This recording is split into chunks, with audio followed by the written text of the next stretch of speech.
다윗이 하나님께 사랑을 받았다는 사실을 우리가 성경을 통해서 알게 됩니다. 구약과 신약을 볼 때에 다윗이 아주 중요한 사람이었다는 것을 우리가 성경에서 발견하지 않습니까? 사실 성경을 해석하기 위해서 우리는 몇 사람을 반드시 이해해야 합니다. 아담, 아브라함, 그리고 다윗입니다. 이들에게서 예수 그리스도의 오심의 이유와 예표를 보게 되기 때문입니다. 예수님이 길을 가실 때에 병든 사람들이, 앞을 보지 못하던 이들이 예수님을 불러 세웠던 구호가 다윗의 자손 예수여였습니다. 다윗은 하나님께서 메시아를 보내기 위해 사용하는 가문으로 알려져 있었기에 유대인들은 메시아가 온다면 그는 다윗의 후손으로 올 것이라 그렇게 믿었던 것이죠. 그래서 다윗의 후손이란 말 안에는 메시아 사상이 있습니다. 우리나라의 정도령 사상 같은 그런 것이죠. 미륵 사상 그런 것이죠. 이스라엘 백성들 가운데 예수님을 자신의 구주로 알지 못하고 예수님을 선지자 중에 한 명 정도로 아는 유대인들은 지금도 다윗의 자손을 통해서 메시아가 올 것을 기대하고 있죠. 그래서 그들의 국기에 육각형 별, 일명 다윗의 별을 새겨 넣은 것입니다. 이토록 신구약 성경에서 중요한 역사적이고 성경적 인물인 다윗, 내 마음의 합한 자라 불림을 받았던, 하나님의 사랑을 받았던 사람 다윗의 정신세계, 믿음의 체계가 오늘 본문에 잘 담겨져 있습니다. 다윗은 아주 탁월한 전쟁 용사였습니다. 고대 근동에서 발견된 문서들 가운데는 다윗을 전쟁 신으로 불렀던 그런 자료들이 있습니다. 이스라엘 사람들뿐만 아니라 블레셋 또는 아말렉 이런 여러 종류의 종족들이, 그리고 주변의 여러 부족들이 다윗과 싸우면서 느낀 것은, 저 사람은 전쟁의 신이다 이렇게 느낄 만큼 아주 전쟁에 탁월한 인물이지 않았습니까? 그는 출세를 말한다면 다윗을 떼고 말할 수는 없을 만큼 신분, 수직 상승의 아주 대표적인 인물 아니었습니까? 목동에서 임금까지 올라간 인물이니까요. 우리가 지금 읽고 있는 시편 역시 다윗의 저작이라고 표제가 말하고 있지 않습니까? 이렇게 전쟁에 대한 어떤 지략이나 용맹함이나 또는 강건한 육체나 또 성경을 지을 만큼 뛰어난 문학적 소질이나 혹은 영성이나 또 그의 가문의 영광스러움을 볼 때 그의 자식들이 이스라엘을 지키는 다윗 왕조가 되지 않습니까? 예수 그리스도가 그의 후손으로 온다는 측면에서 그는 참 영원한 왕족의 가문이 있지 않습니까?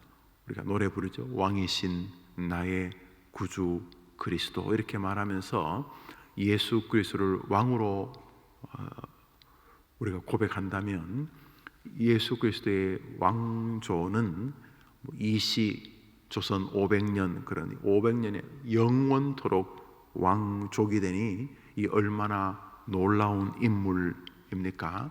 이 탁월한 용사, 이 탁월한 지략군, 이 탁월한 성경 저자, 탁월한 문학가, 또 음악도 비파, 수금을 노래할 때 귀신이 물러갔다고 하지 않습니까? 뛰어난 예술가, 이런 탁월한 다윗이 그 자체가 정말 대단한 인물이구나 이렇게 느낄 수 있는데, 다윗의 신앙적 세계가 오늘 본문에 잘 나타나 있습니다. 우리 7절을 같이 한번 읽읍시다. 시작. 어떤 사람은 병거, 어떤 사람은 말을 의지하나 우리는 여호와 우리 하나님의 이름을 자랑하리로다. 세상 사람들은 자기들이 잘하는 것을 대부분 자랑하게 되고 그것을 의지하게 됩니다. 자신이 싸워보면은 남들보다 훨씬 전쟁을 잘한다는 사실을 압니다. 자신이 공부를 해보면은 나는 크게 안 어려운 것 같은데 다른 애들은 막 밤을 샜다느니 막 그렇게 눈이 시뻘겋게 해서 시험 치러 오는데 나는 밤도 안 새고 나는 놀 거 다 놀고 그래 공부했는데 나는 올 A 플러스를 맞는데 보니까 열심히 공부한 것 같아. 내 노트도 빌려가고 족보라고 책들도 많이 문제집도 많이 가지고 있고 문제집도 빨간색 노란색 줄 쳐가지고 야, 이 친구 진짜 공부를 많이 했다는 걸 느낄 수 있는데 시험을 쳐보면 이 친구는 그렇게 우수하게 성적을 받는 것 같지 않아. 그런 일들을 보면은 내가 굉장히 뛰어나구나 이렇게 생각할 수 있다는 말이죠. 전쟁도 마찬가지입니다. 몇 번 해보니까 나는 대충 이렇게 계획을 해서 싸우니까 저쪽에서 엄청나게 많이 준비한 것 같은데 내 지략이 훨씬 더 제갈량 같고 조조 같아서 전쟁을 하면 전략이나 전술이 내가 훨씬 뛰어나서 얼마 뒤에는 야, 내가 진짜 전쟁을 잘하는 사람이구나. 사람이 보통 이렇게 되면은 자신을 대단히 신뢰하게 됩니다. 눈에 보이지 않지만 자기가 자신을 의지하게 되고 자기 안에 끊임없는 자긍심을 넘은 교만함, 자랑스러움이 있게 됩니다. 이스라엘의 많은 왕들이 망한 이유가 바로 그런 것입니다. 좀 해보면 자기가 좀 잘하는 것 같아요. 남들보다 또 나은 것 같아요. 태어날 때부터 배경이 낫든지 일명 좋은 부모를 만났다고 보통 그렇게 말하죠. 여튼간에 배경이 좋든지 피지컬하다 체력이나 육체나 외모가 좋든지 지략이 좋든지 사람이 뭔가 좀 자랑할 만한 것이 그것을 의존합니다. 부모를 자랑하고 내 학벌을 자랑하고 또 내가 열심히 모은 무슨 이렇게 어떤 힘이나 또 어떤 사람을 많이 하는 것도 재산이라고 하죠. 인적 네트워크나 어떤 돈이나 이런 것들을 대부분 이렇게 의지하거나 혹은 자랑합니다. 제일 중요한 건 자기 자신이죠. 주변에 있는 것들도 다 자기가 벌었거나 만들었거나 성취했거나 혹은 사람들조차 자기가 이렇게 인맥을 연결했기 때문에 그 중심에 내가 있다. 그래서 이런 것들이 눈에 보이지 않는 힘이 되는 것이죠. 다윗, 이 탁월한 전쟁꾼, 이 탁월한 지략가, 이 탁월한 능력의 사람, 무엇보다 이 하나님까지 감동시킨 이 놀라운 영적인 사람, 이 다윗을 다윗되게 한 것은 바로 저것입니다. 한번 따라할까요? 어떤 사람은 병거를, 어떤 사람은 말을 의지하나 나는 여호와 우리 하나님의 이름을 자랑하리로다. 보시다시피 앞에는 의지란 말과 뒤에는 자랑이라는 말을 섞어두니 같은 뜻임을 알 수가 있죠. 어떤 사람들은 병거라는 게 군대를 말합니다. 병거, 마차, 대포, 군인 숫자 이런 거죠.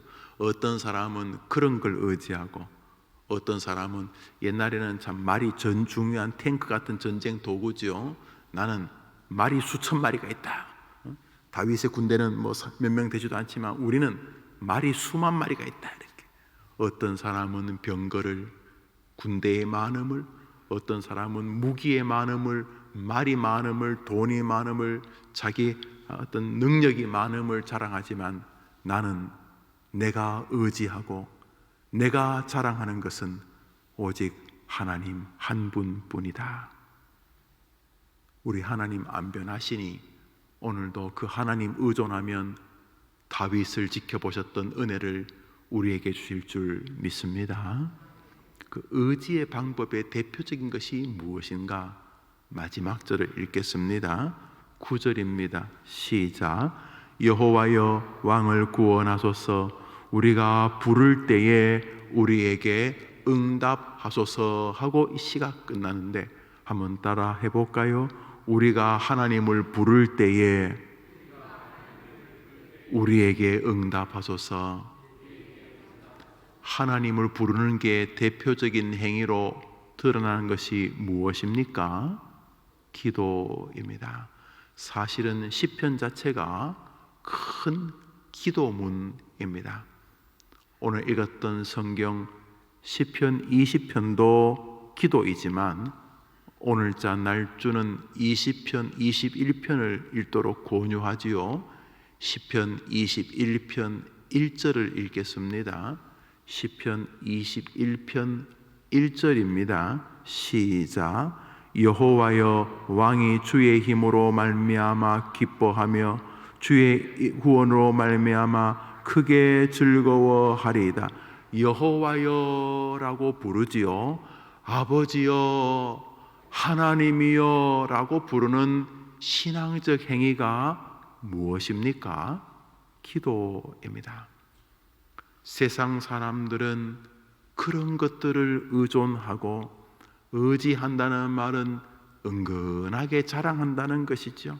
세상 사람은 자기들의 군사의 수, 병거를 자랑하고 말의 수를 자랑하고 군사들을 의지하고 그것들을 의지하지만 나는 우리 하나님 여호와를 의지하리다 라고 말하는 이 사람, 하나님이 내 마음에 합한 자라고 부르셨다면 우리도 주님 앞에 서는 그날까지 하나님 의존의 마음을 내 자랑의 마음으로 자꾸 누르면서 하나님 그분의 은혜의 결과란 사실을 늘 기억하면서 나 대단한 사람이야 그러지 말고 성도 한 분 한 분이 목사조차 다 똑같이 여호와 하나님 의존의 마음으로 오늘을 산다면 오늘 하루 다윗을 사랑하셨던 우리 하나님의 자비와 은총이 여러분 위에 임하게 될 줄 믿습니다. 오늘자 날주 디모데전서 2장을 한 절 보겠습니다. 오늘자 날주 디모데전서 2장입니다.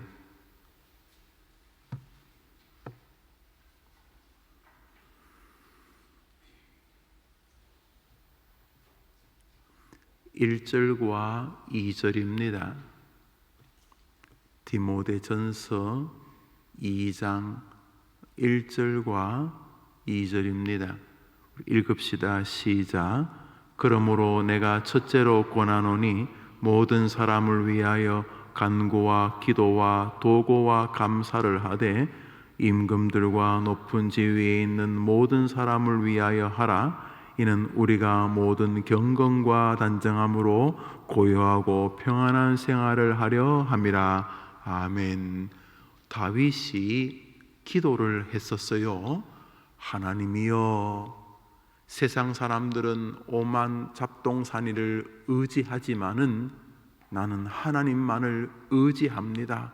세상 사람들은 그것들이 자랑거리지만은 나의 자랑은 오직 하나님이십니다 라고 하며 기도하는 삶을 살았다는 거지요. 끊임없이 기도하는 삶을 삽니다. 그런데 오늘 바울 사도는 다윗과 동일한 신앙을 가졌을 믿음을 우리에게 보이면서 기도의 범위에 관해서 말해주고 있습니다. 우선 기도는 우리가 하나님의 은혜를 입는다는 측면에서 우리를 위한 기도입니다.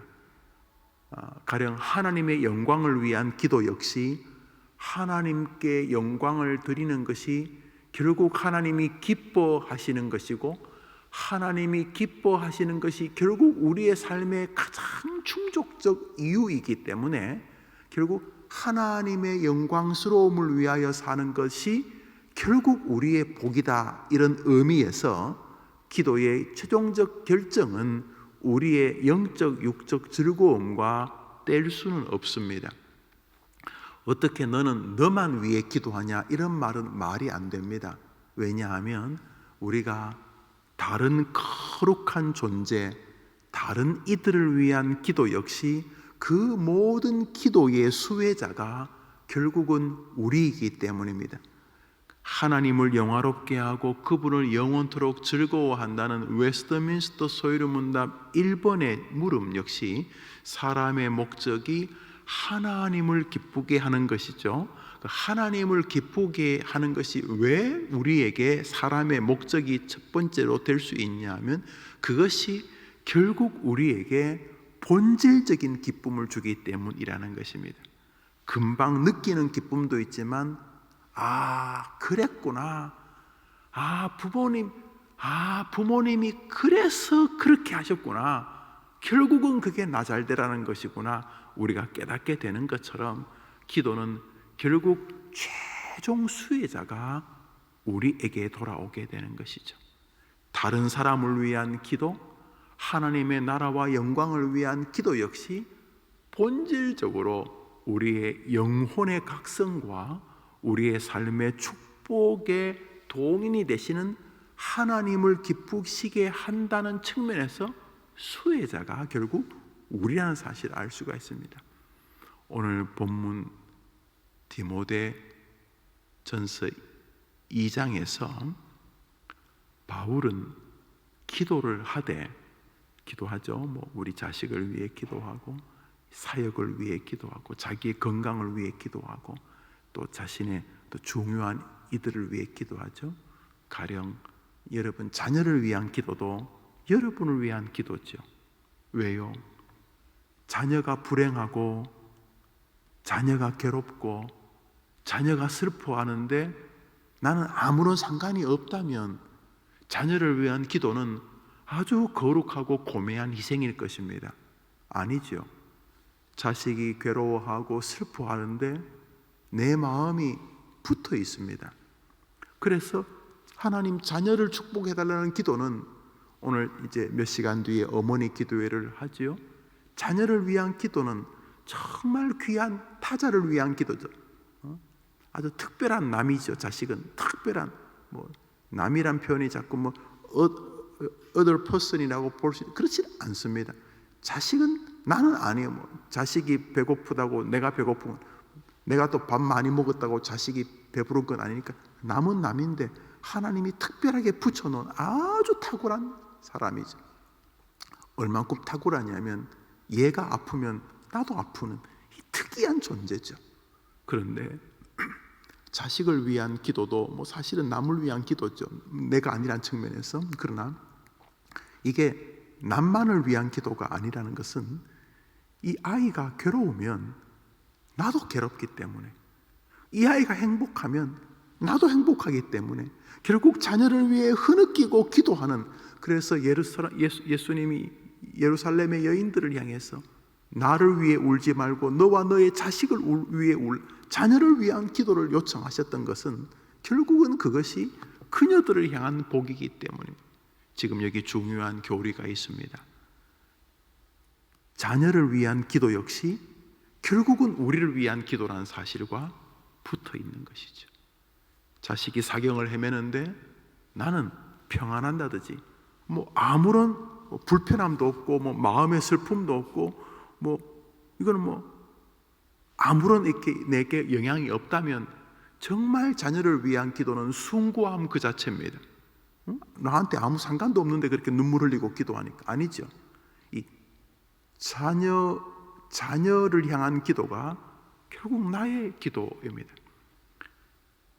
이 아이가 슬프고 괴로운 것이 나의 슬픔과 괴로움과 붙어 있고, 심지어 이 녀석은 울다가 그냥 잠드는데 나는 잠들지 못하는 거예요. 엄이기 때문에, 아비기 때문에. 그래서 이 아이를 위해 막 기도하는데 이 아이를 위한 기도임에 틀림이 없지만, 남을 위한 기도, 도고 중보 기도임에 틀림이 없지만은 놀랍게도 이 남을 위한 기도가 나를 위한 기도인 것이 붙어 있는 거죠. 오늘 바울은 놀랍게도 그렇게 타자를 위한 기도가 우리 자신을 위한 기도와 깊이 붙어 있다고 말한다는 것이죠. 그래서 나라를 위해 기도하는 것이 그저 나를 위한 기도와 구별되게 시간 조금 나면 하는 정도가 아니라 이 나라를 위한 기도, 혹은 위정자를 향한 기도, 뭐 교회 같으면 교회 뭐 교사를 위한 기도, 뭐 목사를 위한 이런 기도들이 나를 향한 기도와 밀접하게 붙어 있다는 것입니다. 생각해 보십시오. 여러분의 부모님을 위한, 여러분의 사랑하는 자녀를 위한 기도가 결국은 여러분을 위한 기도이죠. 기도하는 동안 이 아이에게도 복이 오고, 이 아이에게 유익이 오고, 이 아이에게 하나님이 결국 지켜주시겠다는 확신이 올 때 이 아이도 행복하겠지만은 그 아이를 위해 눈물로 기도하는 아버지와 어머니의 마음에도 말할 수 없는 기쁨이 온다는 측면에서 결국은 자녀를 위한 기도만이 나를 위한 기도가 아니라 이웃을 위한 모든 기도가 나를 위한 기도란 사실을 알 수가 있습니다. 복된 날입니다. 다윗과 바울의 기도 속에서 삶 전반을 기도를 통해 축복과 연결하신 하나님을 만나게 됩니다. 기도를 통해서 삶 전반을 복되게 하시는 하나님을 뵙게 되는 것입니다. 그래서 새벽에 나와 기도하는 일부터 시작해서 하루 온종일 일을 만날 때마다, 회의를 들어갈 때마다, 회의를 진행하면서도, 아이들에게 공부를 가르치면서도, 또 공부를 가르치기 위해서 자료를 준비하면서도, 장사를 시작하면서 셧다운을 올리면서도, 문을 열고 들어오는 손님을 어서 오세요 하고 맞이하는 순간에도 그리스도인들은 계속 하나님을 의지하면서 하나님이 도와주시기를 바랍니다 하면서 하나님 의존의 신앙으로 살고, 내가 만나는 사람들을 만날 때마다 그저 그냥 스치고 지나가는 사람이 아니라, 오늘 저 사람을 특별히 만나게 하신 것은 하나님이 저 사람을 위해 기도하기를 원하시는구나, 이 기도는 저 사람을 위한 기도지만 동시에 그 사람을 위한 기도를 통해 내게 복주기를 기뻐하시는구나, 이러면서 성도들은 자기와 타자들을 향한 기도 속에서 하나님의 은혜를 체험하게 되는 것입니다. 오늘 하루 여러분을 위해 기도하고 여러분에게 붙여주신 아주 가까운 사람들, 가까운 친족, 가족, 동료들, 여러분 주변의 사람들이 여러분과 하나님을 기쁘게 하기 위한 축복의 기도의 재료인 줄 알아 여러분이 있는 곳에 하나님의 은혜가 임하는 기도의 백성들 되기를 주님의 이름으로 축복합니다. 오늘 하루 기도로 승리하시게 되기를 바랍니다. 주님 가르친 기도로 우리 예배를 마칩니다. 10시에 어머니 기도회가 있습니다. 하늘에 계신 우리 아버지여, 이름이 거룩히 여김을 받으시오. 나라의 마옵시며 뜻이 하늘에서 이룬 것 같이 땅에서도 이루어지이다. 오늘날 우리에게 일용할 양식을 주옵시고, 우리가 우리에게 죄 지은 자를 사하여 준 것 같이 우리 죄를 사하여 주옵시고, 우리를 시험에 들게 하지 마옵시고 다만 악에서 구하옵소서. 이게 나라와 권세와 영광이 아버지께 영원히 사옵나이다. 아멘. 기도합시다.